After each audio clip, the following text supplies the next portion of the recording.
Bonsoir à tous et bienvenue dans le monde de Rêvo. L'histoire que je vais te raconter ce soir s'intitule « Naya, la méduse au filament chantant ». J'espère que tu es bien installé car l'histoire va bientôt débuter. Mais avant de continuer, je t'invite à t'abonner et à cliquer sur la petite cloche afin de ne louper aucune de mes histoires. Merci d'avance et sans plus tarder, débutons. Dans les profondeurs azurées de l'océan, là où la lumière danse en mille reflets, vivait une méduse pas comme les autres.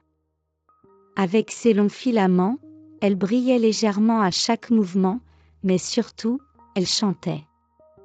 À chaque battement de l'eau, une douce mélodie s'échappait d'elle. Un son cristallin, doux comme une berceuse, flottait à travers les récifs coralliens. Mais ce don n'était pas toujours apprécié. Les autres méduses, discrètes et silencieuses, la regardaient avec perplexité. « Tu es bien trop voyante. » Dans l'océan, mieux vaut être invisible, disait-elle en disparaissant dans les courants. Les bancs de poissons étaient partagés. Certains adoraient sa musique et s'arrêtaient pour l'écouter. Mais d'autres craignaient qu'elle attire les grands prédateurs. « Nous devons rester cachés, sinon nous finirons dans le ventre d'un requin, » lui dit-il en s'éloignant. Peu à peu, elle se sentit de plus en plus seule. Elle se demandait si elle ne serait pas plus heureuse, sans sa musique. Un soir, alors que le soleil disparaissait à l'horizon, le calme de l'océan fut brisé par un orage sous-marin. De violentes vagues frappèrent les coraux, soulevant des nuages de sable épais.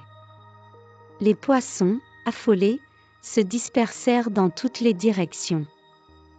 Les courants devenaient incontrôlables, emportant les plus petits dans des tourbillons redoutables. Le récif, d'habitude si paisible, était devenu un vrai labyrinthe mouvant. Au milieu du chaos, elle observa les poissons désorientés, perdus dans l'obscurité. Une pensée lui traversa l'esprit. Et si elle utilisait sa musique pour les guider ? D'un mouvement fluide, elle déploya ses filaments et se mit à chanter. Son doux son cristallin traversa l'océan agité, portant avec lui un signal d'espoir. Les poissons, reconnaissant sa mélodie, se rassemblèrent peu à peu.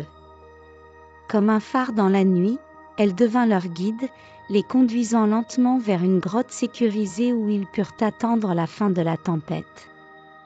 Quand les vagues se calmèrent et que le silence revint, les poissons émergèrent sains et saufs. Les méduses et les poissons qui autrefois la fuyaient, la regardaient désormais avec admiration. « Ton chant nous a sauvés », souffla un poisson clown. « Nous avons eu tort. Ta musique n'est pas un danger, elle est un cadeau. » Pour la première fois, elle ne se sentit plus seule. Elle comprit alors que ce qui nous rend différents n'est pas une faiblesse, mais une force unique qui peut aider le monde. Et voilà, c'est ainsi que se termine cette histoire. J'espère qu'elle t'aura plu autant qu'à moi. À très bientôt.